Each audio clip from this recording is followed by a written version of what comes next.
A primeira coisa, nós estamos batendo esse papo aqui, queridos, vocês estão nos ouvindo aí, se eu falar divisão da igreja, o que vem na sua mente? Eu te asseguro que 99,9% diz assim, pensa assim, denominação A, denominação B, denominação C. O grupo de irmãos que congregavam conosco, que saiu e começaram e fundaram um novo grupo, uma nova religião, uma nova denominação, etc.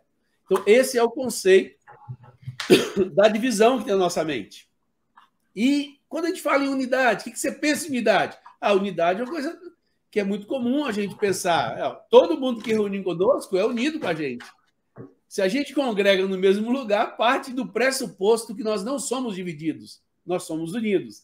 Divididos são aqueles que não congregam no mesmo local, que não frequentam o mesmo local, e unidos são aqueles que frequentam o mesmo local. Mas nem de longe isso está na Bíblia. Isso não foi enumerado por nenhum apóstolo, isso não foi falado por Jesus. Então, por isso que eu falo que a premissa é equivocada, logo, o remédio ou a maneira de abordar também vai ser mais superficial, não será tão aprofundada conforme deveria ser. Então, nesse sentido que talvez dista um pouco a maneira que eu tento abordar esse tema, né? Então, outra coisa... Assim, se eu estou entendendo, a premissa que você vê, o que você viu, assim, historicamente surgir, é a premissa de combater as divisões históricas na forma como elas apareceram. E não colocar um foco onde a igreja toda seja avaliada, não no comparativo com eles, mas no comparativo com a Bíblia. É essa a sua proposta? Perfeitamente. Porque, ora, se eu tenho um conceito formado de que divisão é essa, divisão externa, ou seja, os grupos separados, logo, o meu conceito de como resolver isso também não será tão profundo quanto deveria. Então, nós vamos ficar... E aí, assim, talvez, Marcos, seja a minha maior preocupação.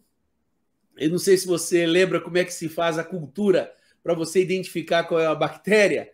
E a bactéria você precisa identificá-la para você dar antibiótico.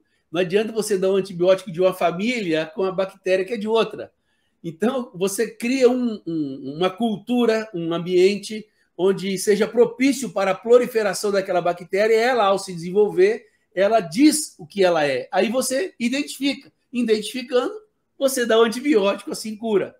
Quando a gente tem uma visão não bíblica ou não neotestamentária do que é a divisão, a gente termina no nosso seio, nos irmãos que congregam conosco, produzindo um ambiente, uma cultura propícia para as divisões que pode tardar, mas elas acontecerão, que são as divisões externas, porque a divisão verdadeira ela ocorre no dia a dia e essas pessoas são tomadas desse equívoco, esse engano, daqui a pouco não tem mais por que conviver juntos. Então vamos nos separar. Então não tem, se não identifica o mal, não tem como você colocar o remédio certo.